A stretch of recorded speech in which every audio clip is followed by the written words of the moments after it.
미국 연방대법원을 포함한 여러 법원에서 이 사건의 법적 쟁점을 검토해 왔습니다. 따라서 30일간의 형 집행정지는 기각하겠습니다. 신의 가호가 칼라페이 터커와 피해자, 그리고 그 가족에게 있기를.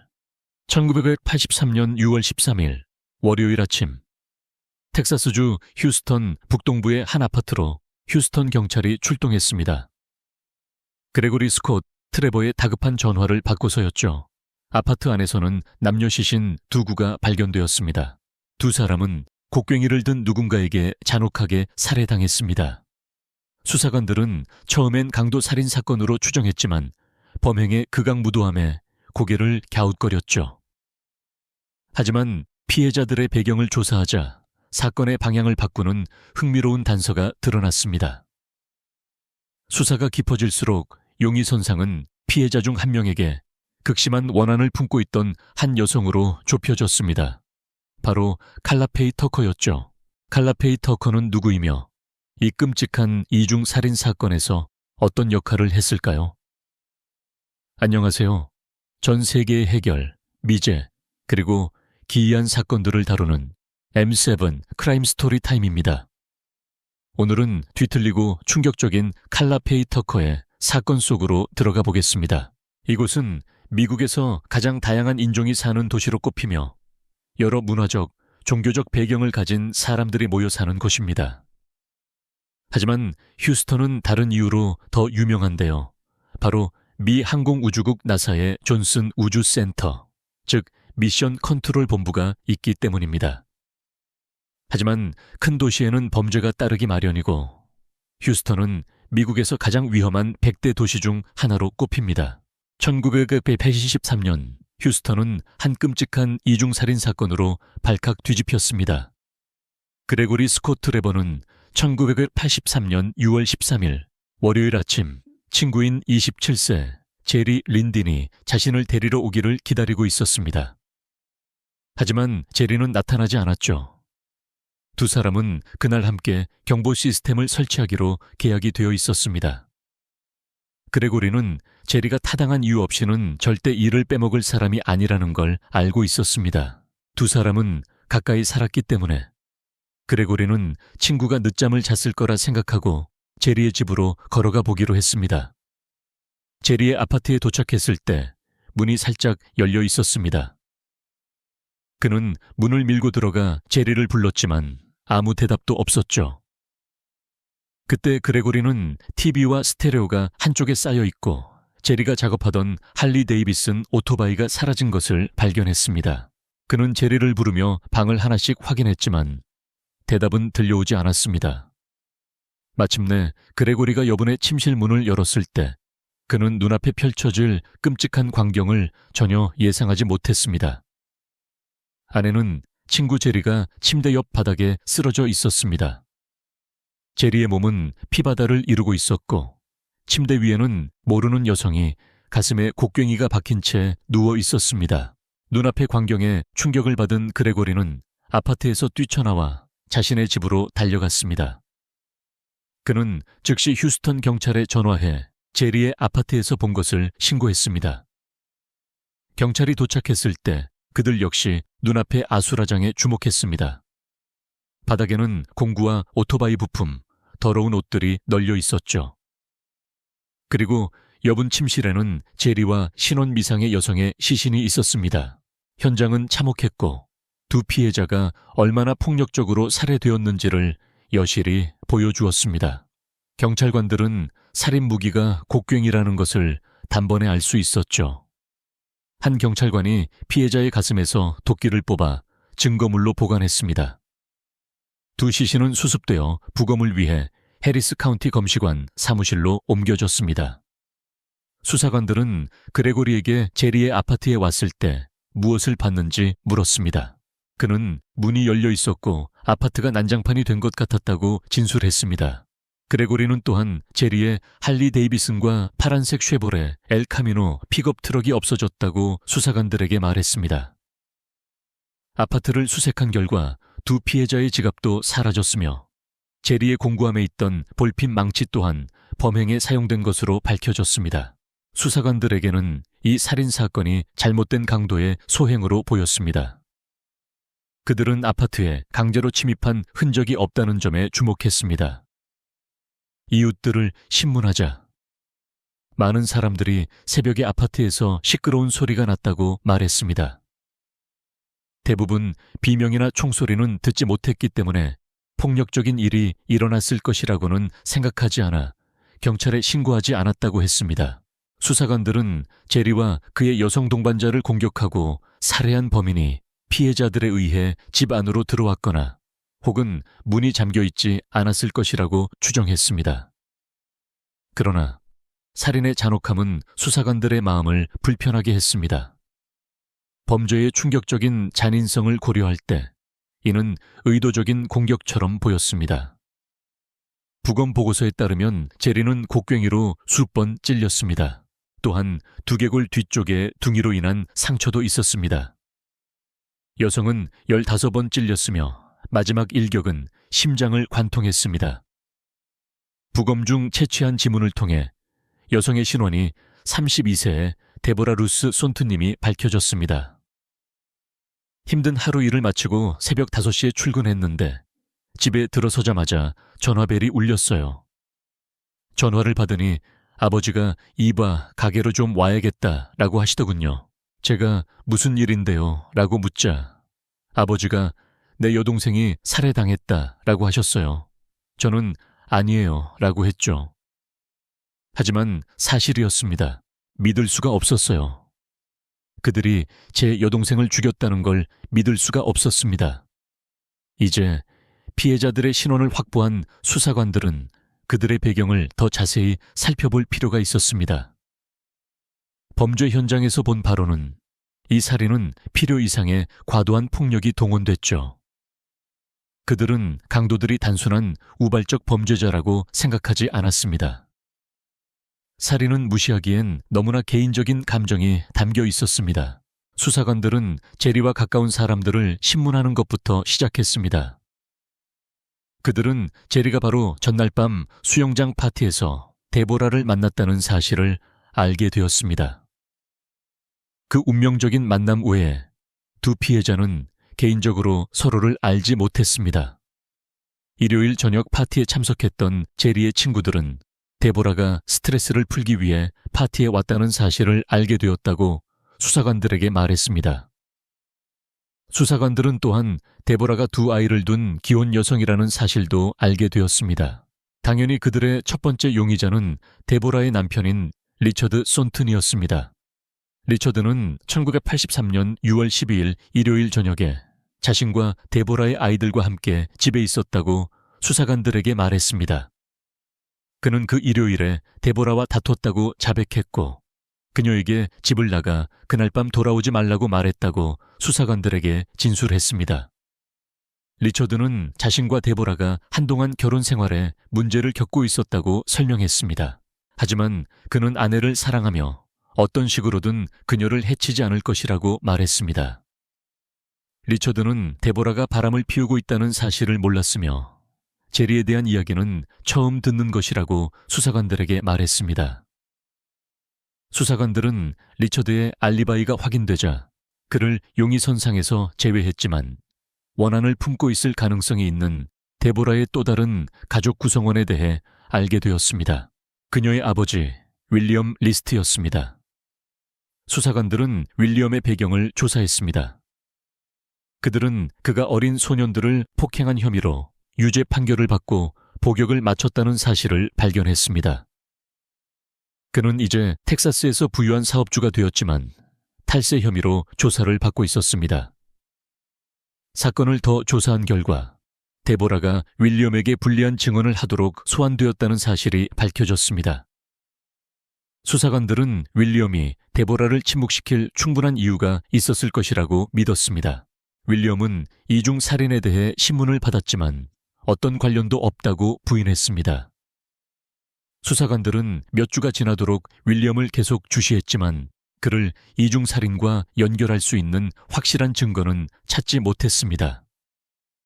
한편 다른 수사팀은 제리의 과거도 파헤치고 있었습니다. 그들은 곧 제리에게도 적이 많았다는 것을 발견했습니다. 제리 린디는 휴스턴에서 꽤 알려진 정비공이었습니다.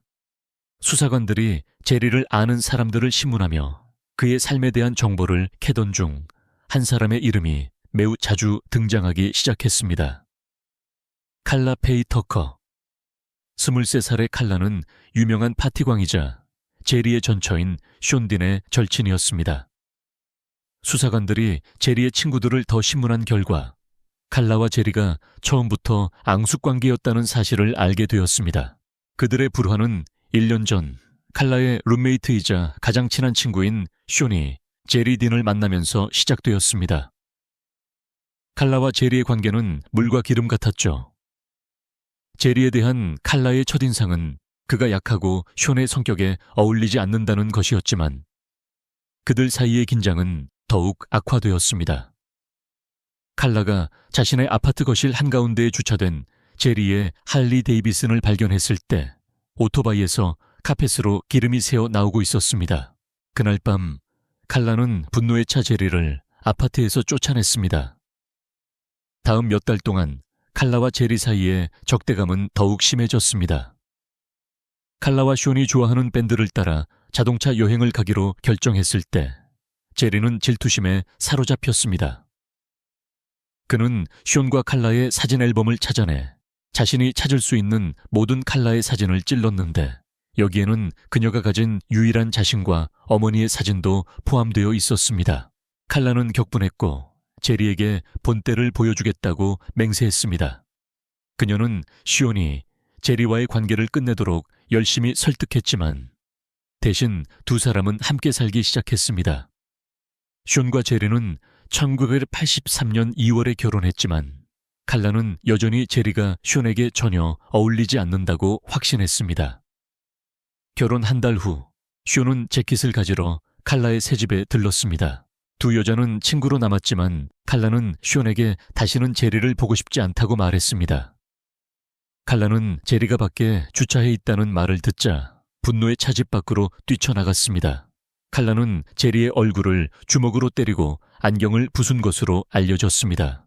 제리는 눈에서 유리 조각을 제거하기 위해 병원으로 이송되어야 했습니다. 수사관들은 숀과 제리가 학대 혐의와 생활 방식의 차이로 1983년 6월에 이혼했다는 사실을 발견했습니다. 제리의 손에 당한 신체적 학대에 대한 복수로 숀은 제리의 은행 카드를 훔쳐 그의 계좌에서 저축액 $460 전액을 인출했습니다. 두 여자는 쇼핑을 즐겼지만 제리는 자신만의 복수를 계획하고 있었다고 합니다. 제리가 $300를 주고 한 남자를 고용해 칼라의 얼굴에 조명탄을 쏘게 했다는 소문이 퍼지기 시작했습니다. 제리의 계획은 칼라의 얼굴을 평생 흉터투성이로 만드는 것이었고 그녀가 그 사실을 들었을 때 그녀는 격분했습니다. 칼라와 제리 사이의 불안정한 관계는 수사관들의 흥미를 끌었고 그들은 이 악명 높은 파티걸들에 대해 더 알고 싶어 했습니다. 칼라 페이 터커는 1959년 11월 18일 레리와 캐롤린 터커 사이에서 태어났습니다. 하지만 그녀의 삶은 처음부터 순탄치 않았죠. 나이가 훨씬 많은 언니들인 캐시와 캐리의 영향으로 그녀는 8살에 담배를 피우기 시작했습니다. 설상가상으로 칼라가 10살 때 부모님이 이혼했습니다. 이때 그녀는 자신이 레리 터커의 딸이 아니라 어머니의 혼외정사로 태어난 아이라는 사실을 알게 되었습니다. 12살이 되자 칼라는 이미 마약을 실험하고 남자들과 성관계를 갖기 시작했습니다. 칼라는 결국 14살에 학교를 중퇴하고 어머니와 언니들을 따라 성매매에 뛰어들었습니다. 그녀의 어머니 캐롤린은 칼라에게 돈을 벌기 위해 몸을 사용하는 법을 가르쳤습니다. 이 시기에 그녀의 언니는 바이커 클럽과 관련된 남자들을 만나기 시작했습니다. 이 바이커 중 한 명이 칼라에게 헤로인에 마비시키는 쾌락을 소개했습니다. 어머니와 딸 모두 올맨 브라더스 밴드, 마샬 터커 밴드, 이글스와 같은 록밴드와 함께 그루피로 여행을 다녔습니다. 칼라는 16살 때 이 새롭고 제약 없는 생활 방식에 중독되었습니다. 칼라는 스티븐 그리피스라는 자벽부를 만났습니다. 두 사람은 결혼했지만 가정생활은 칼라에게 지겨웠고 그들은 끊임없이 다투고 격렬한 신체적 다툼을 벌였습니다. 스티브는 친구들에게 칼라가 자신이 아는 어떤 남자보다도 주먹이 셌다고 말했습니다. 2년 후 부부는 이혼했고 칼라는 다시 벼랑 끝의 삶으로 돌아갔습니다. 그녀의 어머니 캐롤린은 칼라가 20살 때 세상을 떠났습니다. 이때쯤 칼라는 다시 바이커 클럽과 어울리기 시작했습니다. 그녀가 슬픔에 잠겨 있던 시기에 숀과 친구가 되었습니다. 두 사람은 가까워졌지만 숀이 제리딘과 사귀기 시작하자 칼라는 질투했습니다. 칼라는 결국 사무소에 데니얼 데니 게릿이라는 남자를 만났는데 그는 지역 바텐더이자 숀과 제리의 친구였습니다. 네 사람은 종종 함께 파티를 하며 매우 위험한 생활을 즐겼습니다. 하지만 칼라와 제리는 결코 잘 지내지 못하는 것 같았습니다. 칼라에 대한 조사를 마친 수사관들은 그녀를 불러 면담했습니다. 신문 중에 칼라는 자신과 제리가 서로 사이가 좋지 않았다는 것을 부인하지 않았습니다. 그러나 그녀는 제리와 데브라의 살인에 대한 어떤 연루도 부인했으며 동요하지 않고 냉정함을 유지했습니다. 칼라는 지문 채취에 동의했습니다. 그녀는 또한 거짓말 탐지기 검사도 동의했지만 나중에 남자친구 데니가 그러면 안 된다고 말한 후 마음을 바꿨습니다. 칼라의 지문은 도움이 되지 않았는데 수사관들이 범죄 현장이나 살인 무기에서 사용할 수 있는 지문을 찾지 못했기 때문입니다. 그들은 칼라가 갑자기 거짓말 탐지기 검사를 철회하자 칼라와 데니를 의심했습니다. 하지만 그들을 용의자로 지목하기에는 충분하지 않았죠. 수사관들은 칼라와 데니를 정기적으로 방문하여 그들 중 누군가가 실수로 인크리미네이팅한 것을 드러낼지 지켜보았습니다. 하지만 칼라는 완전히 태연했고 파티를 즐기는 삶을 계속했습니다. 몇 주가 지났지만 수사관들은 여전히 데니와 칼라에 대한 확실한 증거를 찾지 못했습니다. 그때 제시 모지어라는 살인사건 전담 형사가 이 사건에 관심을 보였습니다. 그는 이 사건에 배정되지 않았지만 데니 게릿의 이름을 듣고 호기심이 생겼습니다. 모지어는 데니와 그의 가족과 같은 동네에서 자랐습니다. 모지어는 또한 데니의 전처와도 좋은 친구였습니다. 모지어는 데니의 전처에게 전화를 걸어 데니가 칼라와 휴스턴 곡괭이 이중 살인 사건에 연루되었다는 소식을 들었는지 물었습니다. 그녀는 모지어에게 그런 소식을 듣지 못했지만 주변에 물어보겠다고 말했습니다. 모지어의 호기심은 결실을 맺었습니다. 경찰서는 이 충격적인 사건에 대한 가장 큰 단서를 곧 받게 될 것이었습니다. 정말 믿을 수 없었어요. 살인사건 수사과에서 7, 8년 동안 일하면서 많은 끔찍한 일들을 봤지만 이처럼 끔찍하고 기이한 일은 본 적이 없었습니다. 1983년 7월 18일 휴스턴 경찰서에 긴급 전화가 걸려왔습니다. 전화기 저편의 남자는 긴장한 목소리로 모지어와 통화하고 싶다고 요구했습니다. 모지어가 전화를 받자 그는 그 목소리를 알아챘습니다. 바로 데니 게릿의 형인 더글러스 더그 게릿이었습니다. 더그는 곡괭이 살인 사건에 대한 정보를 가지고 있었습니다. 모지어는 더그가 경찰서에 이미 익숙해진 두 개의 이름을 밝히는 것을 들었습니다. 데니 게릿과 칼라 페이 터커. 모지어는 빨리 행동해야 한다는 것을 알았습니다. 더그는 지난 5주 동안 비밀을 지켜왔다고 말했습니다. 그는 또한 살인사건이 있던 밤에 그 커플과 함께 제리의 집에 갔던 친구 제임스 리브렌트라는 세 번째 인물을 언급했습니다. 더그는 칼라가 범죄를 은폐하기 위해 다른 사람을 죽이는 것에 대해 이야기하기 시작했기 때문에 상황이 걷잡을 수 없게 되었다고 모지어에게 말했습니다. 그는 경찰서에서 수사관들을 만나기로 동의했고 자신의 이야기를 뒷받침할 수 있는 다른 사람이 있다고까지 말했습니다. 칼라의 여동생 캐리 버렐이었습니다. 더그와 캐리는 경찰서로 향했습니다. 그들은 따로 조사를 받았습니다. 수사관들과의 면담에서 더그는 칼라가 제리를 증오하는 것이 친구들 사이에서는 비밀이 아니었다고 말했습니다. 그는 1983년 6월 13일 월요일 오전 6시 30분에 데니와 칼라가 파란색 엘카미노 픽업 트럭을 타고 그의 집에 나타났다고 설명했습니다. 그때 칼라는 제리와 어떤 모르는 여자를 죽였다고 자랑하기 시작했습니다. 데니는 그녀의 이야기를 뒷받침했습니다. 더그는 그들을 돕기를 꺼렸지만 결국 굴복했습니다. 그는 재떨이에 제리의 지갑을 태우고 훔친 오토바이 부품을 근처 도랑에 버렸습니다. 다른 조사실에서 캐리는 살인사건 약 2주 후에 더그와 함께 살게 되었다고 수사관들에게 말했습니다. 그녀는 살인사건 이후 칼라가 무서워져서 도망쳐야 했다고 설명했습니다. 그녀는 또한 칼라가 캐리의 전남편인 로니 버레를 죽일 계획을 세우기 시작했다고 수사관들에게 말했습니다. 캐리는 칼라와 데니의 새로운 살인 욕구가 이중살인에 대해 아는 사람인 로니를 제거하고 싶게 만들었다고 말했습니다. 2시간의 대화 끝에 더그는 오토바이 부품을 버린 곳을 수사관들에게 보여주기로 동의했습니다. 그때 모지어는 더그에게 칼라와 데니가 살인을 자백하도록 돕도록 요청했습니다. 처음에 더그는 긴장했지만 정의가 실현될 때까지 자신이 겪는 악몽이 끝나지 않을 것이라는 것을 깨닫고 동의했습니다. 수사관들은 계획을 실행할 준비가 되어 있었지만 그들은 용의자들의 입에서 나올 말에 대해 전혀 준비가 되어 있지 않았습니다. 1983년 7월 20일 오후 더그의 가슴에는 송신기가, 부추에는 녹음기가 부착되었습니다. 더그는 오토바이를 타고 칼라의 집으로 가서 그들의 자백을 녹음할 준비를 했습니다. 칼라의 집에서 한 블록 떨어진 곳에서 모지어와 여러 수사관들이 벤에 주차하고 대화를 엿듣고 있었습니다.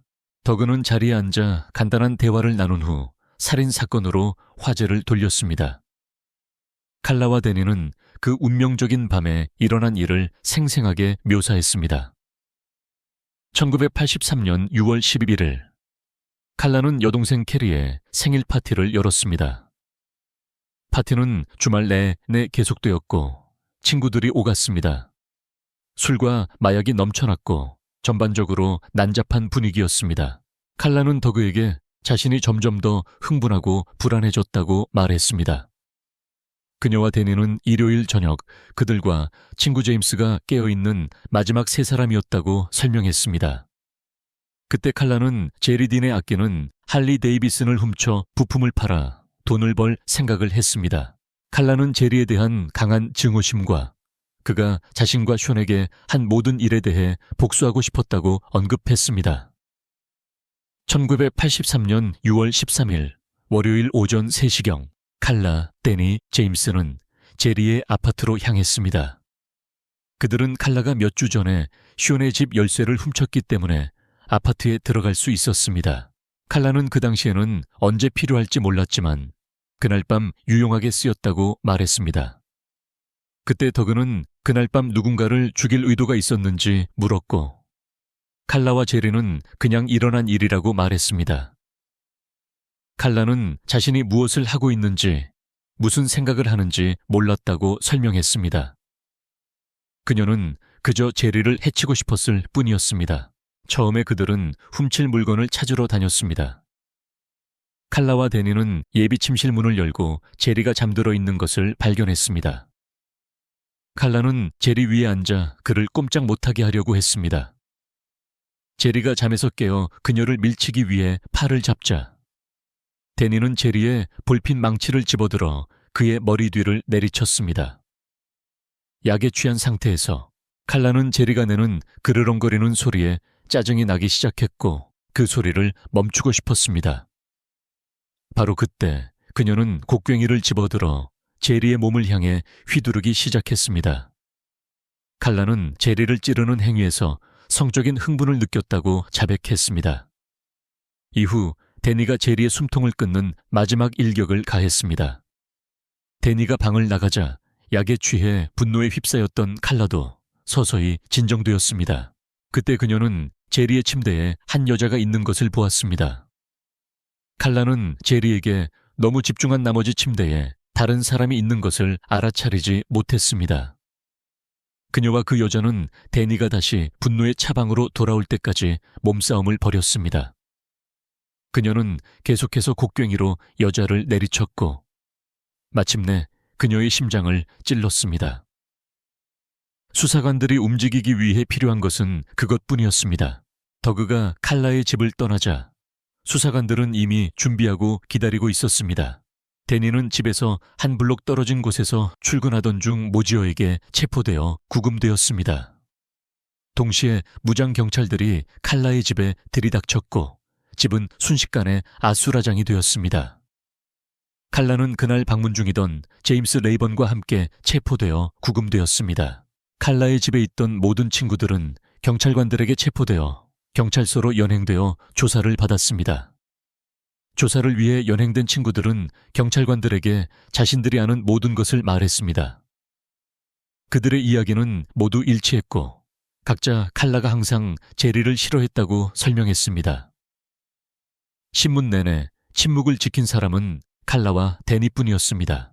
칼라는 수사관들에게 약에 너무 취해서 살인 사건이 있던 밤에 대해 아무것도 기억나지 않는다고만 말했습니다. 칼라와 데니는 1983년 7월 20일 저녁 제리딘과 데브라 손튼을 살해한 혐의로 가중 살인죄로 체포되어 기소되었습니다. 두 사람은 보석 없이 해리스 카운티 교도소에 수감되었습니다. 1983년 9월 칼라와 데니는 제리와 데브라 살해 혐의로 각각 재판을 받았습니다. 칼라는 두 건의 살인 혐의로 기소되었지만 데니의 심리에서 증언한 후 데보라 살해 혐의는 기각되었습니다. 데니 역시 제리 살해 혐의로만 기소되었습니다. 칼라는 무죄를 주장하며 재판을 기다리는 동안 계속 수감되었습니다. 교도소 관계자들은 칼라가 수감 중에도 거침없고 뻔뻔한 태도를 보였다고 말했습니다. 그녀는 아무 것에도 아무에게도 신경 쓰지 않는 것처럼 보였습니다. 하지만 재판을 기다리는 동안 종교를 접하면서 모든 것이 바뀌기 시작했습니다. 칼라는 수년간의 알코올과 약물 남용에서 벗어나기 시작했습니다. 정신이 맑아지면서 그녀는 교도소 도서관의 책들을 읽기 시작했습니다. 그때 그녀는 처음으로 성경을 집어들었습니다. 칼라는 교도관, 동료 수감자, 그리고 성직자들에게 자신의 행동의 결과를 이해하기 시작한 것은 그때가 처음이었다고 말한 것으로 전해집니다. 교도소에 있는 동안 그녀는 익명의 알코올 중독자 모임에 참석하기 시작했습니다. 이 정기적인 모임을 통해 그녀는 알코올과 마약을 남용하여 자신의 삶을 망친 다른 사람들을 만났습니다. 그들의 이야기에 영감을 받아 칼라는 자신만의 성경 공부 그룹을 시작하고 이해를 통해 자신을 발전시키기로 결심했습니다. 말씀하신 대로 거기에는 자유가 있습니다. 제가 용서받고 그 용서를 경험했을 때 그것은 제 내면을 자유롭게 하여 날아오를 수 있게 했습니다. 아시죠? 그것은 제 내면을 자유롭게 하여 주님과 함께 더 높이 더 깊이 갈 수 있게 했습니다. 하지만 우리가 용서하지 않는 마음을 품고 있을 때 우리는 우리 자신의 삶에서 주님과의 소통과 친밀함을 막고 있는 것입니다. 그리고 쓴뿌리가 우리 안에 자라기 시작할 수 있습니다. 글쎄요, 하나님이 저를 용서하셨을 때 저는 그분이 그 용서와 사랑을 사용하여 제 내면 깊은 곳까지 다 악의 모든 뿌리, 제 안에 있던 공포의 모든 뿌리를 문자 그대로 뽑아내고 제거하시고 다시 제 안에 들어가 그분의 사랑으로 채우셨다고 생각합니다. 하지만 그녀의 새로운 정체성은 그녀를 구원하기에 충분하지 않았고 정의는 여전히 실현되어야 했습니다. 1984년 4월 칼라는 제리딘 살해 혐의로 재판에 섰습니다. 그녀는 무죄를 주장했지만 모든 사람에게 진실을 말하겠다고 약속했습니다. 칼라는 살인 당시 약물과 알코올에 심각한 영향 아래 있었다고 인정했습니다. 그녀의 변호인단 역시 그 점을 이용하여 이는 계획적인 살인이 아니라 강도 행위 중 약물에 의해 촉발된 갑작스러운 분노의 폭발이 살인으로 이어진 것이라고 법정에서 주장했습니다. 검찰 측이 데려온 일부 증인들도 이 생각에 동조했습니다. 그들은 살인 당시 칼라와 데니가 옳고 그름을 분별하지 못했다고 믿었습니다. 배심원단은 1시간 동안 수기한 끝에 칼라가 모든 혐의에 대해 유죄라는 결정을 내렸습니다. 판사가 최종 결정을 내리기 전에 그녀는 자신을 변호할 기회를 얻었습니다. 칼라는 거의 5시간 동안 연설하며 자신이 한때 살았던 삶에 대해 법정에 이야기했습니다. 그리고 나서 그녀는 교도소에 있는 동안 자신이 저지른 모든 행동을 이해하기 시작했다고 설명했습니다. 열정적인 연설에도 불구하고 칼라는 약물 주사에 의한 사형을 선고받았습니다. 칼라는 텍사스의 유일한 여성 사형수가 되었습니다. 그녀는 1984년 11월 데니 게리세 재판에서 증언했습니다. 증언 중에 그녀는 그가 유죄 판결을 받지 않기를 바란다고 법정에 말했습니다. 그러나 이러한 희망은 데니 역시 약물 주사에 의한 사형을 선고받으면서 산산조각 났습니다. 그것이 칼라와 데니가 서로를 본 마지막이었습니다. 그는 텍사스주 헌츠빌 외곽의 구금시설로 이송되었고 칼라는 텍사스주 게이츠빌 교도소에서 남은 날들을 보냈습니다. 1984년에서 1992년 사이 칼라를 대신하여 제기된 재심과 항소는 기각되었지만 칼라는 수년에 걸쳐 지지자들을 얻었습니다. 법체계는 그녀를 살인자로 인식했을지 모르지만 많은 사람들에게 그녀는 개혁의 상징이었습니다. 처음에 그녀는 약물 주사로 죽는 운명을 받아들였습니다. 그러나 1993년 데니 게리시간 질환으로 사망한 후 칼라는 자신의 사건을 위해 싸우기로 결심하고 희망을 놓지 않았습니다. 그녀는 또한 사랑을 찾았고 1995년 교도소 목사인 데이나 레인 브라운과 결혼했습니다. 그녀는 1997년 6월 22일 사형을 종신형으로 감형해달라고 항소했습니다. 그녀를 지지한 사람들에는 교황 요한 바오로 2세, 이탈리아 총리 로마노 프로디, 미국 하원의장 뉴트 깅리치, 그리고 텔레비전 전도사 팻 로버트슨이 포함되었습니다. 놀랍게도 데브라의 오빠인 로널드 칼슨과 제리의 여동생인 패기 커츠도 칼라가 교도소에서 겪은 변화를 보고 그녀의 형량이 감형되어야 한다고 목소리를 냈습니다. 텍사스 헌츠빌 교도소의 소장까지도 칼라가 모범수였다고 증언했습니다. 칼라 페이 터커의 운명은 이제 텍사스 사면 및 가석방위원회에 손에 달려 있습니다. 그녀의 사형 선고를 종신형으로 감형할지 여부를 추천하는 것은 그들에게 달려 있습니다. 하지만 그것이 실현될지 여부는 조지 W. 부시 주지사가 결정할 것입니다. 1998년 1월 28일 텍사스 교도소 사면 및 가석방위원회는 그녀의 요청을 거부했습니다.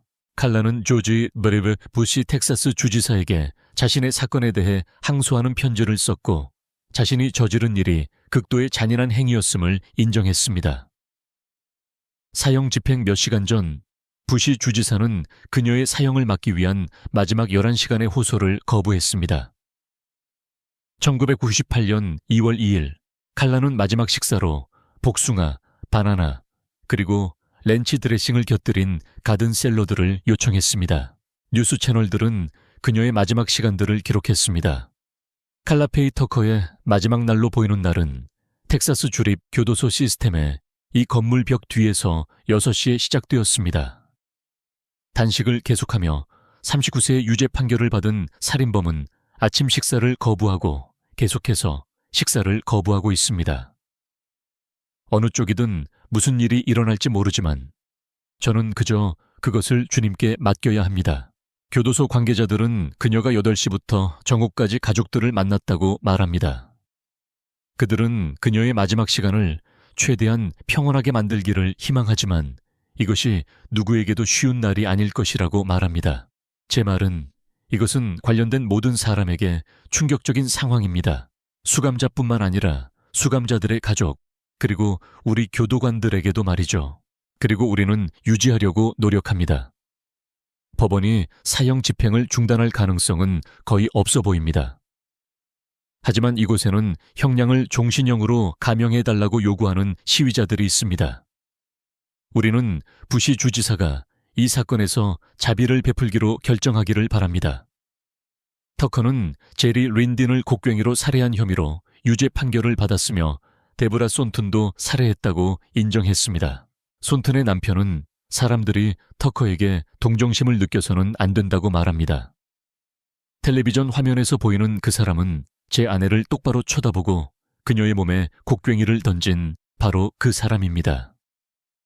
죽는 것을 두려워하지 않는 터커는 거듭난 기독교인이며 죽는 것이 두렵지 않다고 말하지만 그녀의 변호사들은 주법원과 연방법원 양쪽에서 그녀의 생명을 위해 계속 싸우고 있습니다. 미국 연방대법원이 방금 결정을 내렸습니다. 칼라 페이 터커의 사형 집행 정지 요청을 기각했습니다. 이 결정은 방금 연방대법원에서 내려졌습니다. 이는 텍사스 주가 오늘 저녁 늦게 예정된 칼라 페이 터커의 사형 집행을 계속 진행할 것임을 의미합니다. 칼라 페이 터커에게는 아직 한 번의 기회가 남아 있습니다. 그녀는 이제 부시 주지사의 결정을 기다리고 있습니다. 그는 대법원의 결정을 듣기 전까지는 일회성 30일 집행유예에 대한 결정을 내리지 않을 것이라고 말했습니다. 그는 방금 대법원의 결정을 들었습니다. 그 결정은 칼라 페이 터커의 사형 집행 정지 요청을 기각하는 것이었습니다. 1998년 2월 3일, 칼라는 사형 집행실로 이끌려 갔습니다. 그녀는 여동생 캐리, 남편 데이나, 그리고 친구 제키 행킨과 로널드 칼슨이 사형 집행에 참석해 줄 것을 요청했습니다. 칼라는 주사를 맞은 지 8분 후인 오후 6시 45분에 사망 선고를 받았습니다. 칼라는 사형제도가 부활한 이래 135년 만에 텍사스에서 사형된 첫 여성이었습니다. 사형 집행 후 많은 사람들이 목소리를 냈습니다. 살인이 일어났을 때 그것은 사회 구조에 찢어진 틈입니다. 사형제도는 그것을 다시 꿰매는 실과 바늘입니다. 터커는 1983년에 제리 린딘을 곡괭이로 살해한 혐의로 유죄 판결을 받았고 손튼의 아내 데브라도 살해했다고 인정했습니다. 터커는 신을 만나고 삶을 완전히 바꿨는데 이는 텍사스 주지사 조지 메버류 부시로부터 용서를 받을 만큼은 되었지만 형 집행유예를 받지는 못했습니다. 미국 대법원을 포함한 법원들은 이 사건의 법적 쟁점들을 검토했으며 따라서 저는 30일간의 집행유예를 승인하지 않겠습니다. 신의 가호가 칼라 페이 터커와 그녀의 희생자들 그리고 그 가족들에게 있기를. 주지사는 미국 대법원이 두 건의 마지막 순간 항소를 기각한 후 사형 집행을 승인했습니다. 대법원은 텍사스 주 법원 및 가석방 위원회와 함께 그녀의 관용 요청을 거부했습니다. 우리는 시스템과 절차가 바뀌어야 한다고 생각하며 칼라의 경우가 그보다 더 큰 증거는 없습니다. 결국 터커 가족에게는 상실감을, 손튼 가족에게는 평화를 안겨주며 형은 집행되었습니다. 그녀가 죽어가고 있을 때 저는 하나님께 그녀의 영혼에 자비를 베풀어 달라고 기도했습니다. 그것이 옳은 일이었습니다. 그리고 그녀의 죽음 또한 옳은 일이었습니다. 그녀는 휴스턴의 포레스트 파크 론데일 묘지에 안장되었습니다. 그녀의 사형 집행 후 부시 주지사가 그녀의 항소 과정에서 칼라에 대한 공감이 부족했다는 비난이 제기되었습니다. 그러나 부시 주지사는 나중에 성명을 발표하여 칼라를 용서했지만 그녀는 여전히 두 사람의 생명을 앗아간 것에 대한 정의의 심판을 받아야 한다고 말했습니다. 칼라는 그녀의 비정상적인 성장 과정과 그것이 결국 범죄의 길로 이끈 과정을 묘사한 여러 영화 각색의 주제가 되었습니다. 몇 년 후 사형 집행팀의 팀장이었던 리처드 앨런은 베르너 헤어초크에게 칼라의 사형 집행이 자신에게 감정적 붕괴를 가져왔다고 말했습니다. 앨런은 텍사스 교도소 시스템에서의 직위를 사임하고 사형제도에 찬성하던 입장을 바꿨습니다. 그는 헤어초크에게 법이라 할지라도 다른 사람의 생명을 앗아갈 권리는 누구에게도 없다고 말했습니다. 그들이 칼라 페이를 데려왔을 때 저는 그녀와 함께 뒤에 머물렀습니다. 그리고 확실히 그녀는 우리가 애정을 보인 첫 번째 여성이었습니다. 저는 한 가지가 너무나 생생하게 기억납니다. 1시간 전이었는데 제가 예배당 센터에 서 있었고 그녀가 저를 보았습니다. 그녀는 앨런 대위님, 모든 것에 감사드립니다. 라고 말했습니다. 저는 천만에요. 라고 말했죠. 아시다시피 그게 제가 할 수 있는 전부였습니다. 그 외에 무슨 말을 해야 할지 모르겠더군요. 당신을 다른 곳에 묶어두든지. 우리는 절차대로 진행했고 모든 것이 예상대로 진행되었습니다. 그녀는 그것을 마무리했고 우리는 다시 안으로 들어가서 제가 2개의 끈을 풀고 그녀를 들것 옆에 눕혔습니다. 우리는 모든 것을 잠그고 우리 일을 계속했습니다. 모든 것이 괜찮았죠. 저는 뒤쪽에 작은 가게가 있었는데 6시가 되자 라디오에서 뉴스가 나오기 시작했고 다시 시작되었습니다. 그리고 어떤 이유에서인지 갑자기 여기서 그녀가 다치는 것을 보는 것이 저를 촉발시켰습니다. 그리고 저는 떨기 시작했습니다. 무슨 일이지? 그때 얼마나 심했는지. 그것은 떨림이었습니다. 떨림이었어요. 제가 왜 떨고 있지? 그리고 저는 땀을 흘리고 있었고 눈물도 흘리고 있었습니다. 그리고 이것은 그녀입니다. 범행에 가담한 제임스 리 브렌트는 살인 방조 혐의로 기소되었고 칼라와 데니에게 불리한 증언을 했습니다. 하지만 살인 사건 이후 그의 선고나 행방에 대해서는 더 이상 알려진 정보가 없습니다. 제리 딘과 데보라 터커 살인 사건은 참으로 무의미하고 끔찍했습니다. 그러나 칼라의 교환은 그녀를 마약 중독 살인범으로만 보던 많은 이들의 의견을 바꾸어 놓았습니다. 그녀의 사형은 많은 사람들을 도덕적 딜레마에 빠지게 했습니다. 그래서 오늘 여러분께 묻습니다. 칼라는 사형을 당할 만했다고 생각하십니까? 아니면 교도소에서의 교화를 고려하여 그녀의 형량을 종신형으로 바꾸어야 했을까요? 아래 댓글로 여러분의 의견을 알려주세요.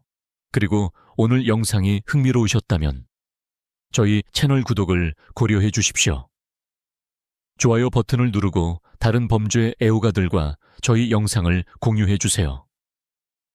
또한 저희가 다루었으면 하는 실제 범죄 이야기가 있다면 아래 댓글란에 메시지를 남겨주세요.